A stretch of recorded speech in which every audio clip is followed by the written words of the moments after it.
Setelah itu, Taejong mulai berusaha kabur dari lapas dengan strategi dan peralatan yang sudah ia siapkan sejak jauh-jauh hari. Dengan memanfaatkan celah yang sudah ia ketahui, Taejong berusaha bergerak secepat mungkin. Lantas di tengah perjuangannya, Taejong tiba-tiba merasa pusing tanpa mengetahui kondisi itu dipicu oleh racun yang disuntikkan oleh Nara.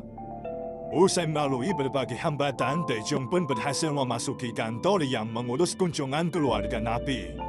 Melalui aksi pengalih perhatian, Taejong berhasil meninggalkan kantor dan menuju gerbang keluar dari lapas. Pada akhirnya, Taejong hilang kesadaran karena efek racun sudah mencapai puncaknya. Di sisi lain, Johan menyaksikan turnamen balap mobil. Rupanya, salah satu tim pembalap dalam kompetisi itu dimiliki oleh Johan. Usai balapan berakhir, Johan berbicara dengan seorang anggota tim pembalapnya. Anggota tim itu pun heran dengan pemikiran Johan. Alasannya, Johan ingin timnya bisa menyerang mobil pembalap rival guna meningkatkan peluang kemenangan. Beberapa waktu kemudian, Kepala Lapas Berg tiba-tiba dikunjungi oleh Komisaris Jenderal yang selama ini menjadi atasan Berg. Komisaris Jenderal lalu mempersilakan Johan untuk memasuki kantor Berg. Lantas sebelum pergi, Komisaris Jenderal meminta Berg untuk melaksanakan apapun perintah Johan. Saat mulai berbicara berdua, Johan menyinggung soal kondisi lapas Guan. Ternyata lapas itu membina kaum penjahat paling kejam di Korea Selatan. Johan lalu mengakui ia berteman dengan orang-orang berpengaruh, salah satunya adalah orang yang menjadi atasan Komisaris Jenderal. Johan lalu memberikan 2 emas batang 1 kilogram yang masing-masing bernilai 200 juta won agar Berg mau melaksanakan misi dari Johan.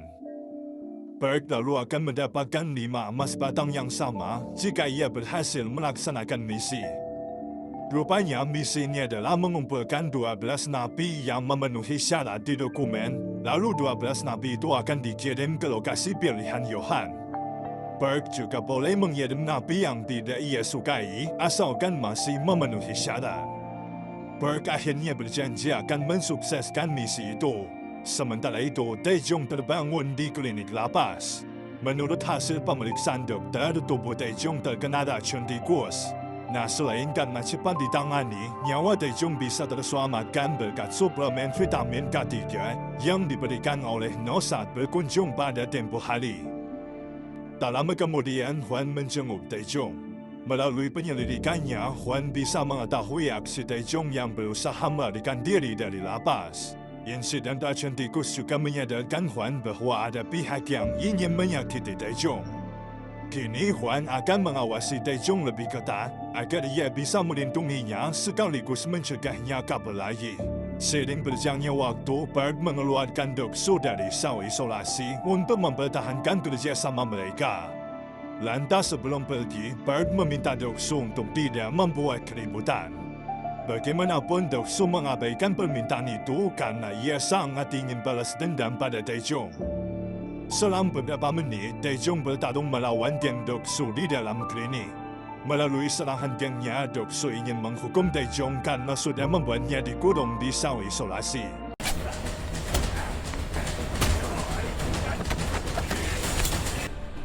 Di waktu bersamaan, Hwan tidak bisa menindak keributan di dalam klinik karena pintu fasilitas itu dijaga ketat oleh para anak buah Doksu.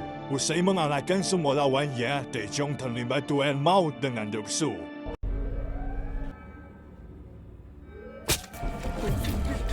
Karena Doksu masih melawan, Taejong akhirnya menggunakan senjata tajam Doksu untuk menyerang telinganya.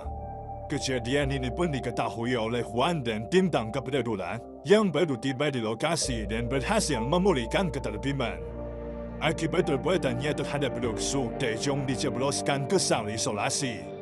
Setelah itu, 12 napi termasuk Taejong dikirim paksa ke tempat milik Johan dengan kondisi kepala ditutup.